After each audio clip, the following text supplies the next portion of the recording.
following is a production of the Department of Broadcasting and Journalism at Western Illinois University.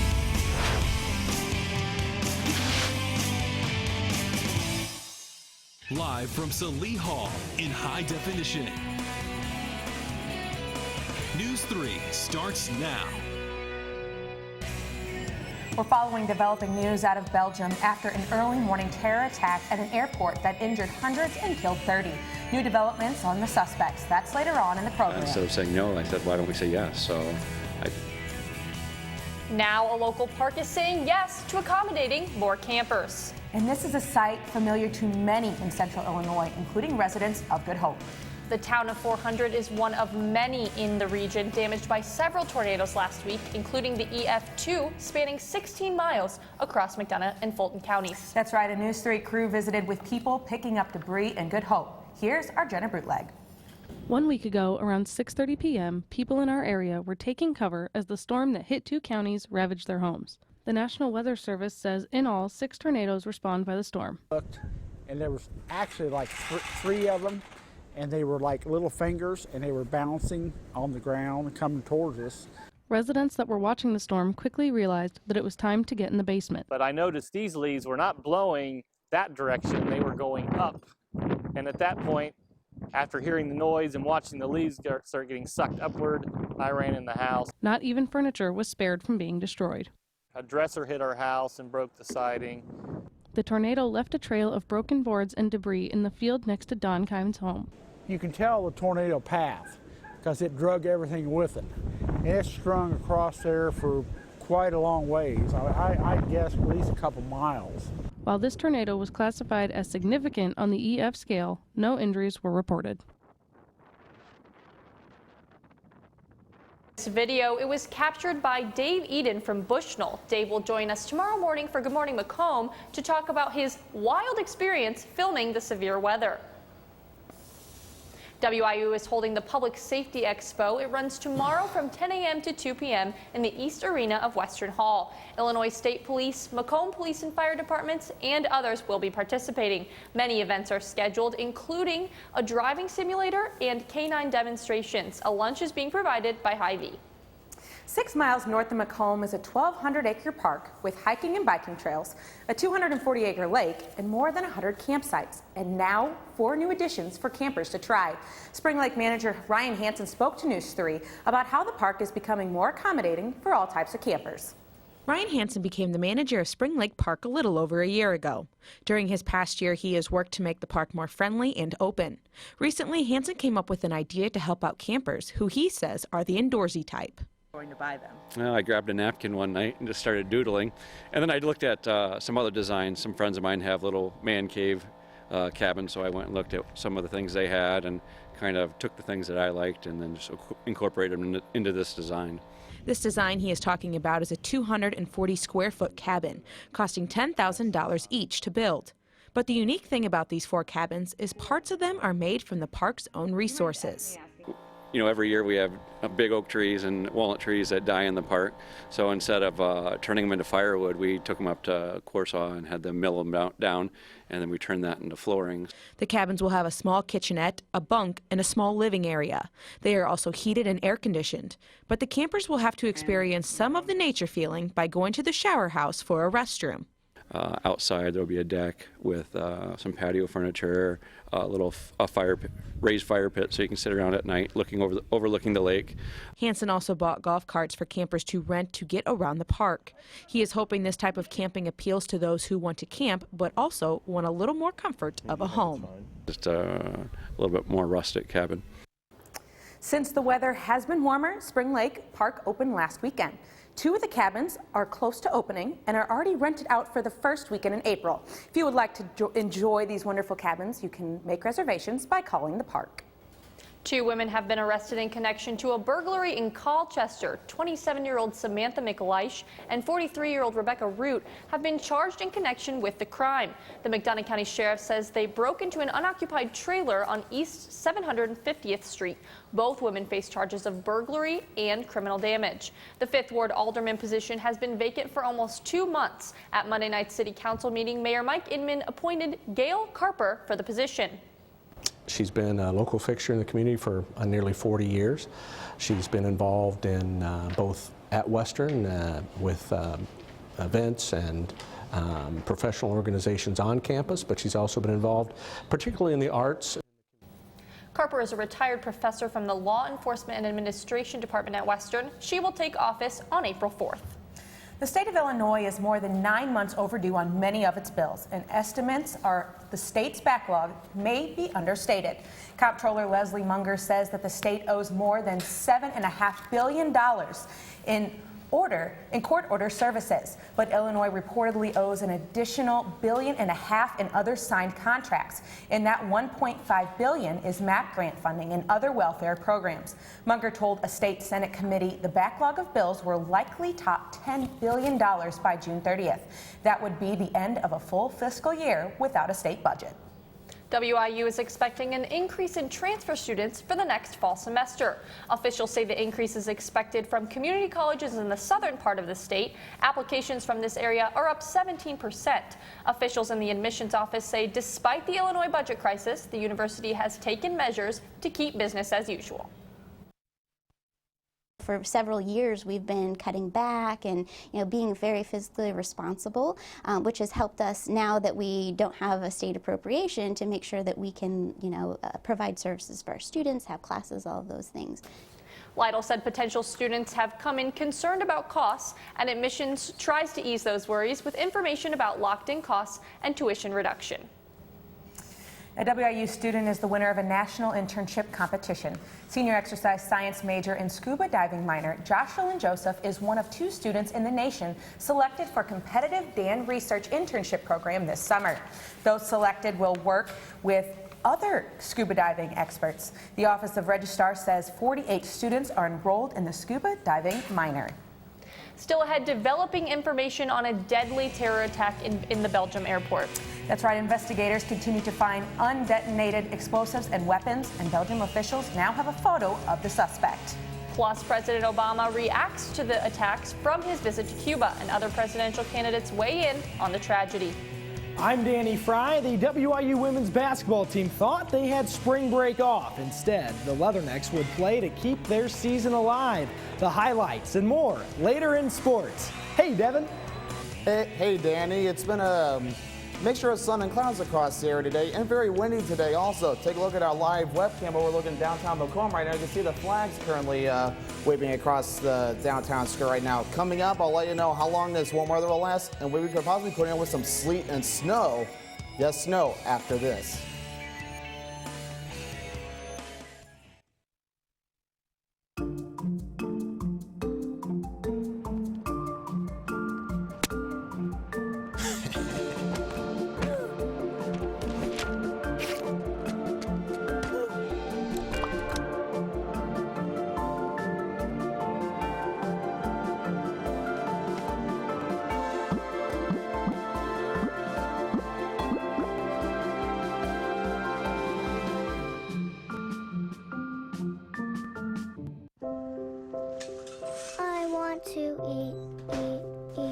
Apples and bananas. I need to eat apples and bananas. Why can't I eat? 1 in 5 children struggles with hunger in America. Support the Feeding America nationwide network of food banks to help provide meals to those in need. Join us at feedingamerica.org.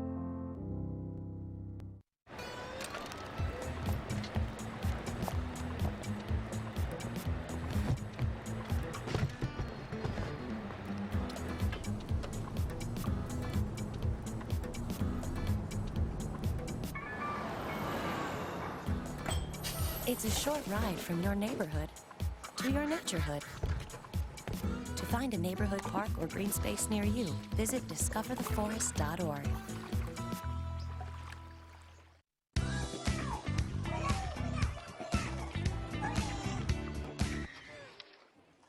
Looks like it's done.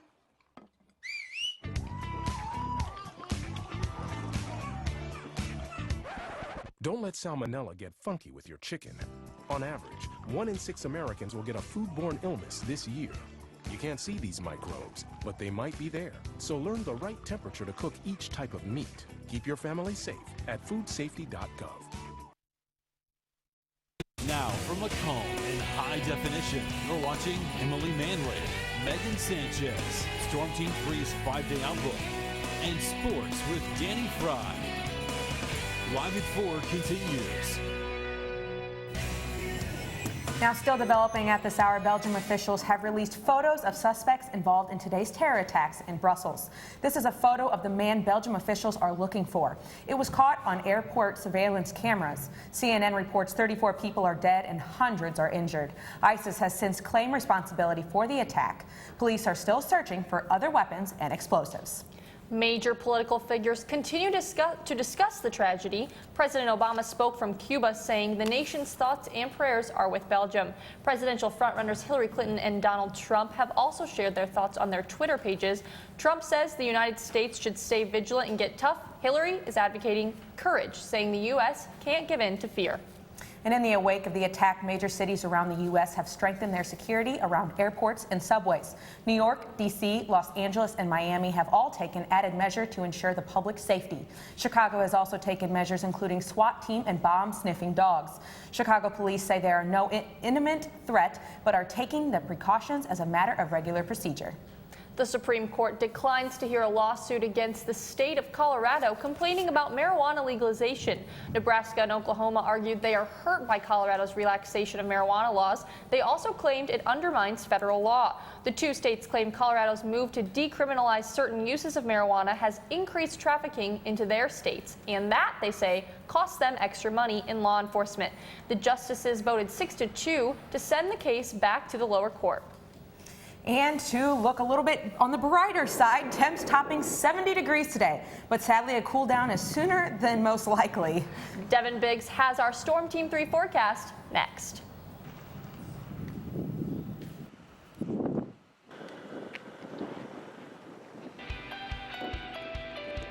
My favorite thing about WIU is how much we work as a team. Everyone here has helped immensely, and when we work together, the outcome is amazing. Producing for the newscast, writing for the newscast, going to City Council every Monday. It's something that I've learned that it takes a team. There's no such thing as an I. If there's an I, then we know that something's going to go wrong. I really do believe WIU has prepared me for the outside world.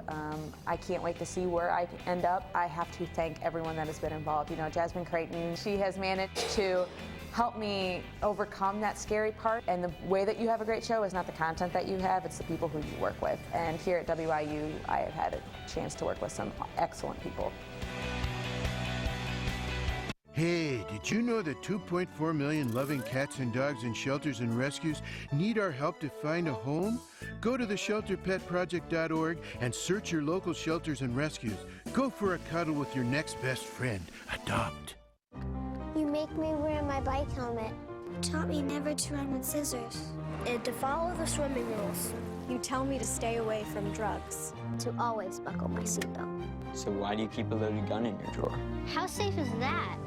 You asked them to follow some safety rules. Now they're asking you. In fact, they're counting on you. Never let your gun get into the wrong hands. Remember, always lock it up. Visit ncpc.org.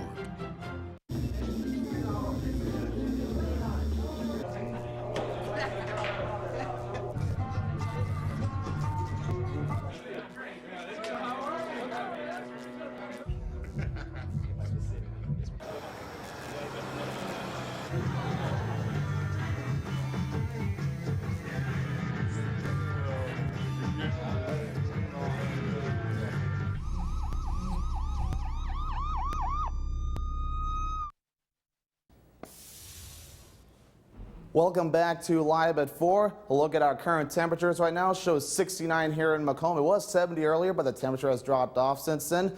Quincy's at 68 right now, and Burlington is at 66 right now. Pan on out to have a better look at across the Midwest. Shows 62 in Des Moines right now, 70 in Kansas City, and Joplin's showing 73 right now. Your almanac page for today, March 22nd, 2016, showing 70 to 41 being our range today, which is above the average high and low of 52 and 31. Your record high being 80, set back in 1907. and 2 set back in 2002. A look at your Midwest weather tracker right now is showing all the precipitation off to our north right now. It will not bother us. We'll probably just get some of the clouds, which we are seeing on the webcam earlier on.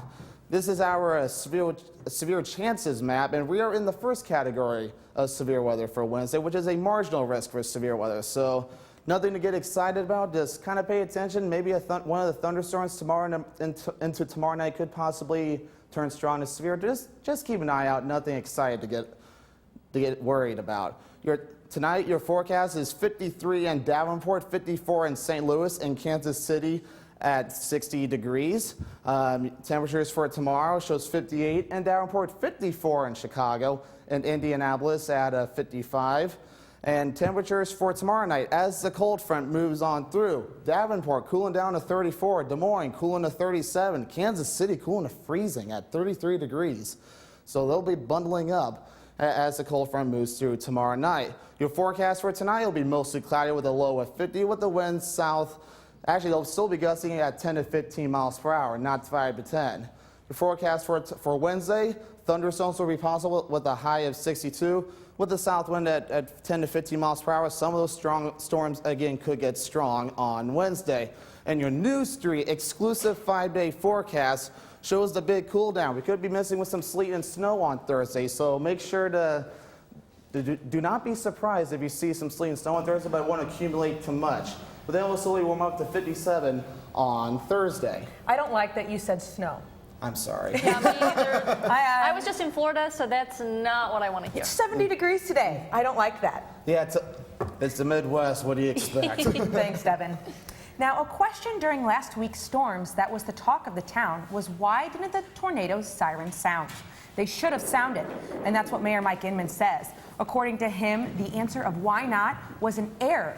Inman was also concerned he didn't hear any tornado sirens, and he personally called the 911 center.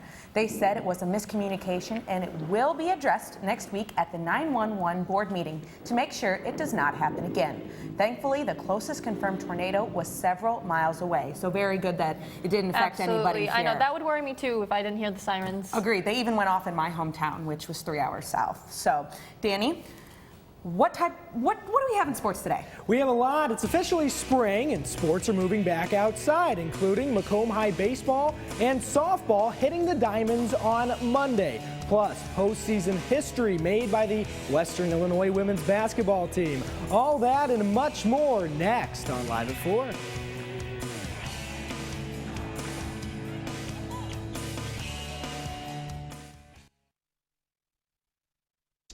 Good. Homemade noodles. Oh. Marty, stop it. Oh my goodness, I'm so sorry. It reminds me, I've been thinking maybe we should try a new form of birth control.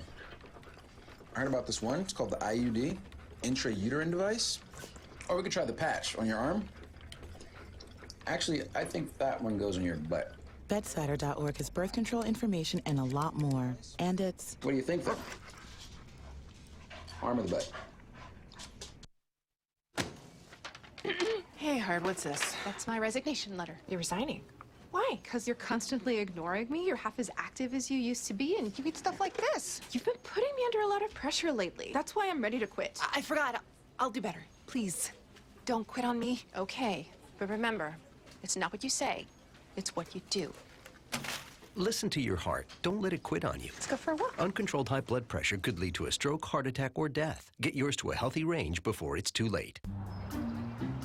Don't worry. 74 people will pick before me in the NFL draft.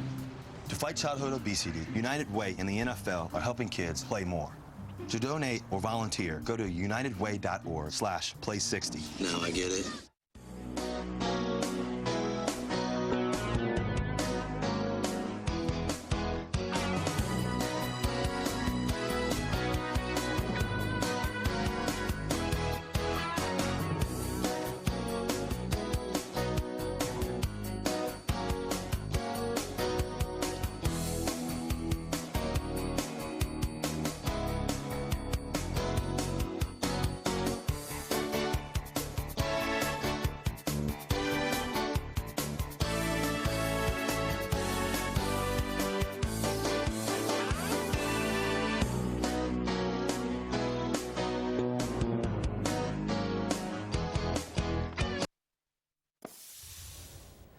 Spring is in the air, and that means one thing: baseball. The Macomb High Bombers kicking off the season last week and greeting Havana on Monday. The Bombers gearing up for baseball on a beautiful afternoon. Bottom of the third inning, MHS already ahead 6-2, looking to tack on a lofty fly ball sent to right. Some trouble out there. Stop sign put on at third, but a run scores before that for the Bombers. Then the next batter ball scoots away from the backstop and another Bomber run crosses the plate. Dangerous third inning for the Ducks.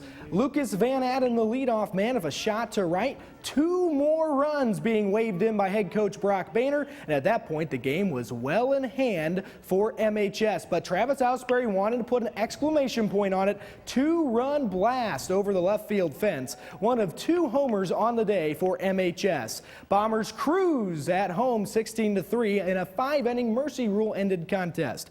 Next home game is tomorrow at 4:30 versus Rock Island Alleman. The MHS softball team in action at the same time on Monday. I sprinted back and forth from each field. Bottom of the second inning, runner in scoring position. Kesey Fields launched it to left. It doinks off of the top of the left field fence to stay in. An RBI double for Fields. The game tied at 1. Top of the 6th inning will be a long one for the Bombers. Ellie Chainling clubs it deep into right field over the head of Fields. An RBI double to put the Red Storm in front 3-1. And then a ground ball finds its way into center field off of the bat of Bailey Stombaugh. 10 unearned runs for United in the 6th inning. 12-1 the finals. United moves to 2-2 in the young season. MHS back in action as we speak right now at home against West Central. Earlier I reported the Western Illinois women's basketball season was over. Well, I lied. The Leathernecks earned a bid to the Women's Basketball Invitational as a 4 seed. Western scrambled to get all of their players back for spring break.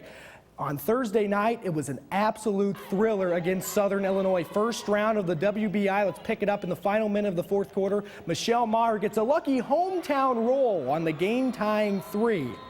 That tied it all up, and then 4 seconds left in regulation. Leathernecks down 84-82. Maher ties it up again with a layup from the left block. Off to overtime. Cartasia Macklin buries the tray while being fouled. A 4-point play to keep SIU in it. 2 seconds to go in overtime. Emily Clemens to Mallory Boyle for the game-winning layup. Boyle is the hero again this season. Western survives and advances 99-97. WIU wins its first ever postseason game in women's or men's basketball history. Up next, a trip to South Carolina to face 8th-seeded South Carolina Upstate in the WBI quarterfinals on Saturday. Senior Sophie Reichelt got it done inside and out, but ultimately a Brittany Starling and 1 3-point play was the nail in the coffin to give Upstate a 81-78 win. Reichelt finishes her stellar career with a double-double, as now the WIU women's basketball season has officially concluded. Spartans win 81-78. The Western Illinois baseball team hosting North Dakota State in the first homestand of the season. The rubber game of the 3-game series at Alfred D. Boyer Stadium. Bottom of the 2nd inning, Roman Vicentine takes a cut. That's a gapper driving in the running back. You heard me right. Dual sport athlete Steve McShane would fly around the bases to draw first blood. Leathernecks up 1-0. There he is. Colton Pogue up now. The single squeaks into right field. Vicentine comes in from around second. Western ahead 2-0 after 2 innings. But in the 4th, the Bison take advantage of some WIU miscues. Braden Resch of a base knock into right center. 2-run score, and NDSU leads 4-2. The Leathernecks strike back in the bottom of the 4th. Chris Tashida with one of his 3 hits, and Speedy McShane in again to score. WIU kept the rally going to score 7 unanswered. Courier and Tashida with 3 hits apiece as WIU takes the game 9-4 and the series over NDSU. WIU welcomes in South Dakota State for another 3-game set this weekend, starting at Friday with the first pitch at 3. That's sports. Final word is next.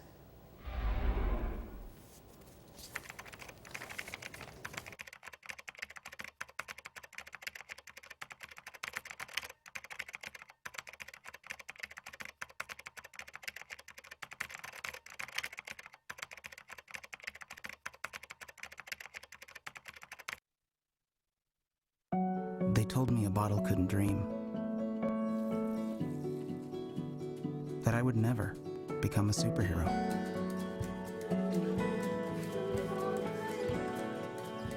But I learned how to fly, just to come back in a new disguise and be the hero that I've always wanted to be.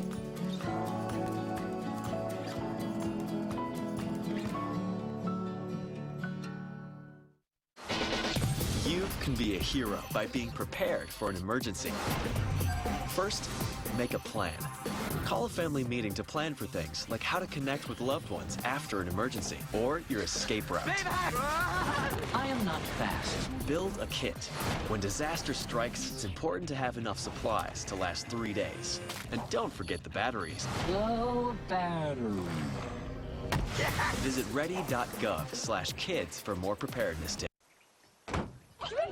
They'll test you. Try to break your will. But however loud the loudness gets, however many cheese puffs may fly, you're the driver, the one in control. Stand firm. Just wait. And move only when you hear the click that says they're buckled in for the drive. Never give up till they buckle up. Stories, they happen everywhere. At NEWS3, we go the distance and tell them firsthand. Across the region, the tornado tore through a neighborhood in Washington, Illinois. Across the state. Here at the state capitol in Springfield for the gubernatorial race. Across generations. We have a lot of people that are very dedicated. We're all volunteers. The stories that inform us, the stories that move us, the stories that matter from a fresh perspective. Now here's a happy-go-lucky story for all you Starbucks lovers out there. Starbucks wants to donate all of its leftover food from its 7,000 plus U.S. locations. The company said Tuesday it aims to contribute 100% of its leftover food to Feeding America. Starbucks CEO says the idea came from the baristas behind the counter. Starbucks plans to give out 5 million meals this year, including breakfast, sandwiches, paninis, and salads. The company invested in research to determine the best way to ensure food stays safe until it is eaten. What's such a happy story? Yes, and another happy ending, an emotional day for one woman as she got to hear the voices of her loved ones for the very first time, thanks to a cochlear implant. Andrea Diaz first got to hear her own voice, then her mother's. But what happened next made the day unforgettable. Her boyfriend Kevin got down on one knee and proposed. He said he wanted his request to marry Andrea to be one of the first things she heard with her cochlear device turned up. She accepted. It was such a sweet, happy ending for them. That's fantastic. I can't imagine how emotional that would be. You hear for the first time and then you get proposed to. Just absolutely. Boys, keep that in mind. Yeah. What if she said no? Well, then you know what? Then we go to plan B. Yeah. We'll come back to that one, Danny. But let's talk about some more happy news. It's 70 degrees outside. I know. Well, 69 now. It dropped a degree, but 70 today. That was amazing. So your forecast for tonight, it'll be mostly cloudy with a low of 50. Winds, I updated the winds, south at 10 to 15 miles per hour. Wednesday, we do have thunderstorms moving in more into the overnight hours with a high of 62. Some could get strong. Keep an eye on that. Winds south at 10 to 15 miles per hour. Your 5-day forecast shows that sleet and snow that Emily hates so much, and then a warm up on Saturday with more rain possible. And another look at the severe chances map. Again, just a marginal risk, so nothing to get excited about. Just kind of keep an eye on it. Have your weather radio ready. Just make sure you're watching, and if some pops up, we'll have it covered on Facebook and Twitter. You're very good at that, Devin. So great job last week during the tornado warnings as well here in the area. I was going through a dead zone at that time. Well, you did pretty good. So that's all from us today. Thank you for joining us. Remember to watch us tomorrow morning for Good Morning Macomb. That's right. We have a great interview with Dave Eaton, who's going to sit down and talk to us about the tornado footage that he got himself. So for Devin Biggs, I'm Emily Manley. And for Danny Fry, I'm Megan Sanchez. And for Jalen Love and Dan Niederkorn and all of us here at News 3, have a great night, Macomb.